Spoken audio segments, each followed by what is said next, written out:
Hello, good morning friends. Navneet educations में आप सभी लोगों का स्वागत है।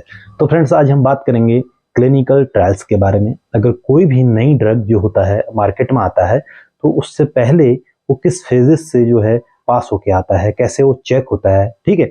तो by the help of the clinical trials हम उसको क्या करते हैं, इस चीज को क्लियर करते हैं। जो भी मतलब उसमें अगर एफिकेसी है या उसका जो टॉक्सिसिटी है, इस चीज का उसमें पता चलता है। उसकी सेफ्टी क्या है, ये सारी चीजें क्लिनिकल ट्रायल्स के हेल्प से हमको पता चलता है। तो फ्रेंड्स, स्टार्ट करते हैं आज क्लिनिकल ट्रायल्स के बारे में। तो क्लिनिकल ट्रायल्स की अगर बात करते हैं, तो clinical trials are the type of research that studies new test and treatments evaluates their effects on human health outcome. तो फ्रेंड्स, जब कोई भी नई ड्रग बनती है, अगर हम बात करते हैं कोई नई ड्रग आ रही है मार्केट में, ठीक है, कोई रिसर्च, हम अगर किसी रिसर्च के बाद कोई नई ड्रग सामने आती है किसी डिजीज या डिसऑर्डर के बाद, तो वहां पर सबसे पहले उसकी सेफ्टी, ठीक है, उसका फार्माकोलॉजिकल एक्शन, ये चीजें पहले चेक होती हैं। तो सबसे पहले तो एनिमल्स पे चेक होता है, ठीक है। जब एनिमल्स पे ये चीजें पास हो जाती हैं, जब ये चीजें उसमें टेस्ट पास हो जाते हैं, तो उसके बाद ये क्लिनिकल ट्रायल्स जो होते हैं ये ह्यूमन बींग्स पे होते हैं। ये हम इंडिविजुअल जो ह्यूमंस होते हैं, जो उसमें ग्रुप होते हैं, उस पर ये ट्रायल किया जाता है, ठीक है। तो इसमें कौन कौन से फेजेस रहते हैं, तो अगर मेनली बात करते हैं तो इसमें 4 फेजेस रहती हैं। और ये ट्रीटमेंट और इवेल्युएशन के लिए, जो भी ह्यूमन बींग पे जो इफेक्ट आ रहा है उस ड्रग का, उसके लिए ये जरूरी होता है, ठीक है। आफ्टर प्री क्लिनिकल स्टडीज, जब प्री क्लिनिकल स्टडीज हो जाती हैं ऑन एनिमल्स पे, तो मेनली जो हमारे पास जो ऑथराइजेशन होती है या जो स्पॉन्सर्स होते हैं, जो क्लिनिकल ट्रायल्स को करवा रहे होते हैं, वो क्या करते हैं, request from clinical study sponsor to obtain authorisation from CDSU. अब जो हमारी रेगुलेटरी बॉडी है, जिसको हम सीडीएससीओ कहते हैं, central drug standard control organisation, ये क्या काम करता है, ये क्लिनिकल ट्रायल्स को आगे बढ़ाने के लिए, आगे प्रोसीड करने के लिए अप्रूवल देता है, ठीक है।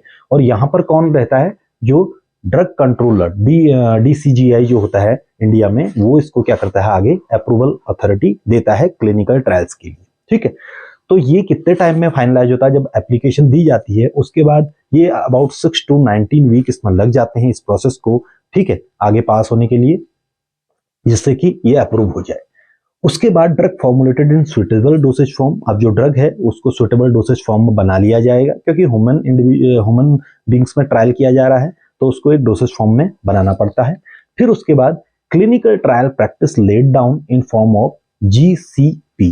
जीसीपी जो होता है, जिसको हम बोलते हैं गुड क्लिनिकल प्रैक्टिस, ठीक है। ये गुड क्लिनिकल प्रैक्टिस जो होता है, इसी के बेसिस पे हमारा जो क्लिनिकल ट्रायल क्या होता है, आगे प्रोसीड होता है। तो ये मेनली देखा जाए तो आईसीएच गाइडलाइन के अंदर में आता है, ICH international conference on harmonisation, ठीक है। जो मेनली जैसे हम 21 सीएफआर ये चीजें देखते हैं, तो ये सारी चीजें इसी के अंदर जो रेगुलेटरी बॉडीज होती हैं, वही क्लिनिकल ट्रायल के लिए क्या करती हैं, आगे मेनली उसको अप्रूवल देती हैं। अब कौन कौन सी ड्रग्स इसमें जो ड्रग कैटेगरी होती है, अगर हम बात करते हैं किसी भी नई ड्रग के लिए, तो वो ड्रग आती है, जो भी क्लिनिकल ट्रायल्स के अंदर में जो ड्रग जाती है, वो ड्रग हमारी शेड्यूल वाई के अंदर आती है, ठीक है। शेड्यूल जो वाई होता है और ड्रग एंड कॉस्मेटिक एक्ट, उसके अंदर ये आती है, जो भी क्लिनिकल स्टडीज के लिए जो ड्रग जाती है, ठीक है। और ICMR form ethical guidelines for clinical trials in India. और अगर बात करते हैं आईसीएमआर की इंडिया के अंदर, तो आईसीएमआर ने कुछ इथिकल गाइडलाइंस बनाई हैं, जिससे कि हम क्लिनिकल ट्रायल्स कर सकते हैं, ठीक है। क्या क्या इथिकल अलग अलग जो हमारी गाइडलाइंस होती हैं, या अलग अलग जो हमारे आपका किस तरीके से आपके जो क्लिनिकल ट्रायल्स हैं वो होने होते हैं। अब अगर बात करते हैं ट्रायल सब्जेक्टेड, जो ट्रायल सब्जेक्ट होता है, तो प्रोटेक्टेड बाय हेल्सिंकन डिक्लेरेशन। ये हेल्सिंकन डिक्लेरेशन क्या होता है, ये एक तरीके से एथिकल स्टेटमेंट होता है, ठीक है। Principle for medical research involving human participant. जब ह्यूमन पार्टिसिपेंट्स इन्वॉल्व हो रहा है, तो कहीं ना कहीं उसमें सेफ्टी रेगुलेशंस या आपके एथिकल स्टेटमेंट भी, एथिकल जो नॉर्म्स होते हैं वो भी देखे जाते हैं, तो वो हेल्सिंकन डिक्लेरेशन में आपका रहता है। अब इसमें मेनली अगर देखते हैं क्लिनिकल ट्रायल्स जो होते हैं, उसमें हमारा जो इन्वॉल्वमेंट होता है वो ह्यूमन बींग्स का इन्वॉल्वमेंट होता है। तो क्लिनिकल स्टडीज, अब जो ट्रायल्स होते हैं उसमें हमारे पास कितने फेज होते हैं, 4 फेज होते हैं। There are different types of phases, या अलग अलग तरीके के फेजेस हैं। मेनली 4 फेजेस इसमें होते हैं। अगर नई ड्रग आती है, जैसे आपके पास हमने कोरोना के टाइम पे कोविड वैक्सीन आई थी, तो उसमें भी क्लिनिकल ट्रायल्स होते हैं। कोई भी नई ड्रग अगर मार्केट में आ रही है, किसी भी डिजीज के लिए, किसी भी डिसऑर्डर के लिए, तो उससे पहले उसे क्लिनिकल ट्रायल्स के लिए हमें भेजना पड़ता है और क्लिनिकल ट्रायल्स उस पर करना पड़ता है, क्योंकि इससे हमको ये पता चलता है कि कहीं वो ह्यूमन बींग्स के लिए कोई टॉक्सिक तो नहीं हो रही है, या कहीं उसकी सेफ्टी इश्यूज तो नहीं आ रहे हैं। ठीक है, ये सारी चीजें उसमें देखनी होती है, और उसका जो अपना एक्शन है वो किस तरीके से आ रहा है, ये सारी चीजें हमको by the help of this clinical trial से हमको ये चीजें क्या हो जाती हैं, क्लेरिफाई हो जाती हैं। तो क्लिनिकल ट्रायल्स इसलिए हर एक नई मेडिसिन के लिए, हर एक नई ड्रग के लिए जो भी मार्केट में आ रहा है, चाहे वैक्सीन आ रहा है, चाहे कोई ड्रग आ रही है, ठीक है, वो सारी जो चीजें हैं वो कहीं ना कहीं आपके क्लिनिकल ट्रायल से क्लियर होती है। तो फेज फर्स्ट में क्या रहता है, तो फेज फर्स्ट होता है आपका ह्यूमन फार्माकोलॉजी एंड सेफ्टी। ठीक है, यहाँ पर ह्यूमन फार्माकोलॉजी मेनली देखा जाए तो ये सेफ्टी के लिए जो फर्स्ट फेज होता है, इसमें हम सेफ्टी के लिए देखते हैं। तो इसमें हेल्दी वॉलंटियर्स लिए जाते हैं, समटाइम्स पेशेंट्स, कभी पेशेंट्स भी लिए जाते हैं, आर टेकन फॉर स्टडीज। ठीक है, हेल्दी वॉलंटियर्स लिए जाते हैं, कई पेशेंट भी लिए जाते हैं, और जो इसमें नंबर ऑफ पेशेंट्स होते हैं या नंबर ऑफ जो इंडिविजुअल होता है वो about 20 to 80 subject. Subject means individual.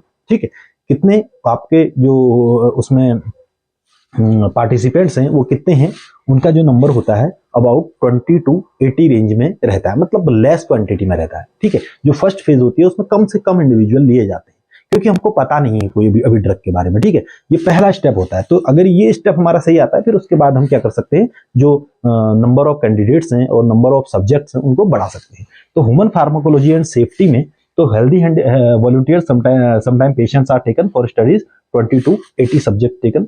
Emphasis किस पे रहता है, मेन फोकस रहता है safety, tolerability and detect any potentially dangerous to observe pharmacodynamic parameters. ठीक, तो अगर हम बात करते हैं फर्स्ट फेज की ह्यूमन फार्माकोलॉजी सेफ्टी की, तो इसमें मेनली देखा जाए तो सेफ्टी पे ही काम किया जाता है, सेफ्टी ही देखी जाती है, क्योंकि नया ड्रग है, पता नहीं है उसकी क्या अपनी एक्शन होता है, वो टॉक्सिक है या उसका फार्माकोलॉजिकल एक्शन कैसा है, ये सारी चीजें अभी नई ड्रग के बारे में पता नहीं रहता है। तो इसलिए कैंडिडेट्स और सब्जेक्ट्स आपके क्या होते हैं, कम रहते हैं, तो 20 to 80 रहते हैं।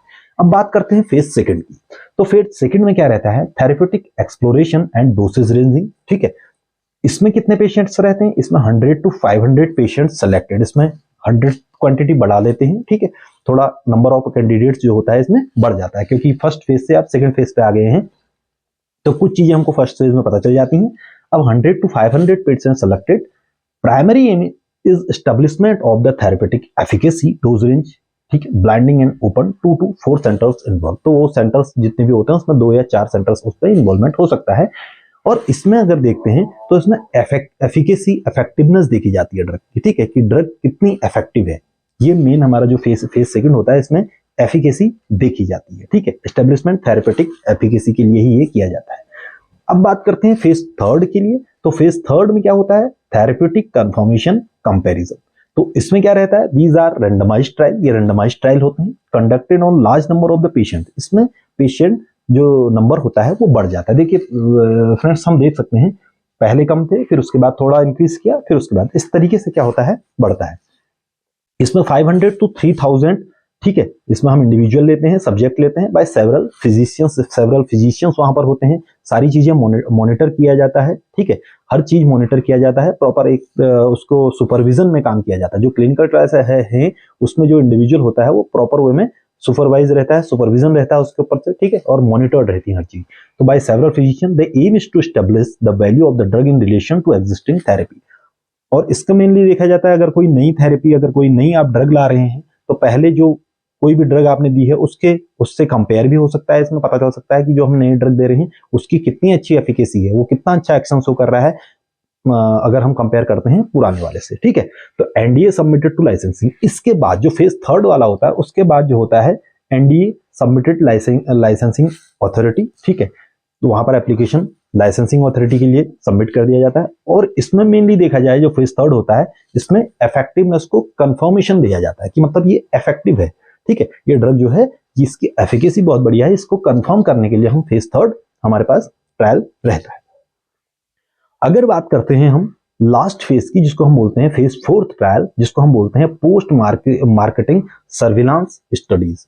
तो इसमें क्या रहता है, इसमें फ्रेंड्स मेनली देखा जाए तो इसमें लार्ज पॉपुलेशन जो होती है उसको हम क्या करते हैं, टेस्ट के लिए यूज किया जाता है, टेस्ट के लिए किया जाता है, जिससे कि हमको पता चल पाए जो एडीआर है ड्रग के, ठीक है, एडवर्स ड्रग रिएक्शंस हैं, ये सारी चीजें उसमें पता चल पाए। तो इसमें देखा जाए होल पॉपुलेशन पे काम किया जाता है।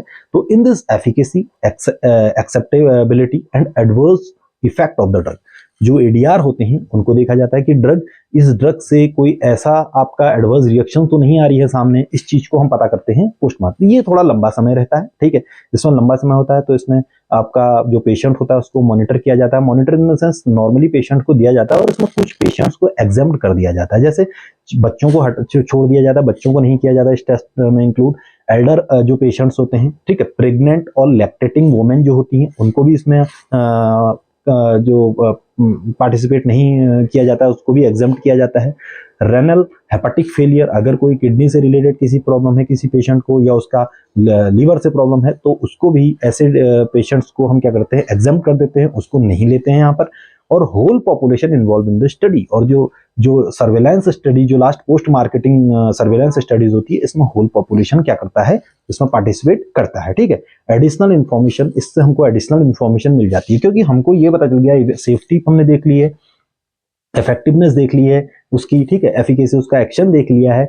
अब ये तो नहीं है कि हम कुछ ही समय के लिए, हम कुछ ही समय में पता चल जाए सारी चीजें। तो अगर कई ड्रग्स ऐसी होती है जब लंबे समय के लिए जाती हैं, जैसे 1 साल, 1.5 साल, 2 साल, तो वहां पर क्या होती हैं, कई चीजें सामने आती हैं, ठीक है, कुछ प्रॉब्लम आ सकती है, हो सकता है वो ड्रग कार्सिनोजेनिक है, वो कैंसर कॉजिंग है, या हो सकता है कुछ और प्रॉब्लम क्रिएट कर रहा है, पता चला वो ड्रग थी डायबिटीज की और कुछ और उसमें टॉक्सिसिटी आ रही है, किसी कोई और प्रॉब्लम आ रही है। तो ये सारी चीजें हमको एक कुछ ही लिमिटेड समय में पता नहीं चल पाती हैं।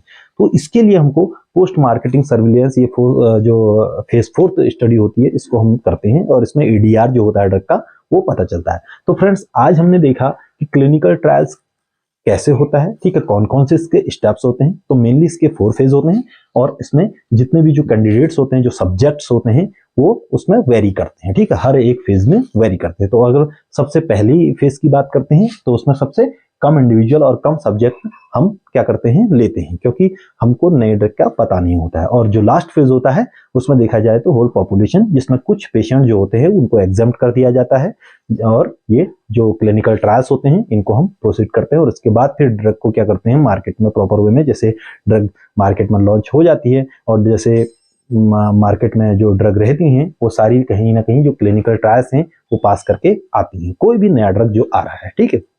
ऐसा नहीं कि अब आपने एक कोई ड्रग पहले बना हुआ था, पहले उसका क्लिनिकल ट्रायल हो गया, फिर बार बार क्लिनिकल ट्रायल नहीं होता। जब नया आता है वो, ठीक है, जैसे पैरासीटामोल है, जब नया आया होगा तब क्लिनिकल ट्रायल्स हुआ होगा।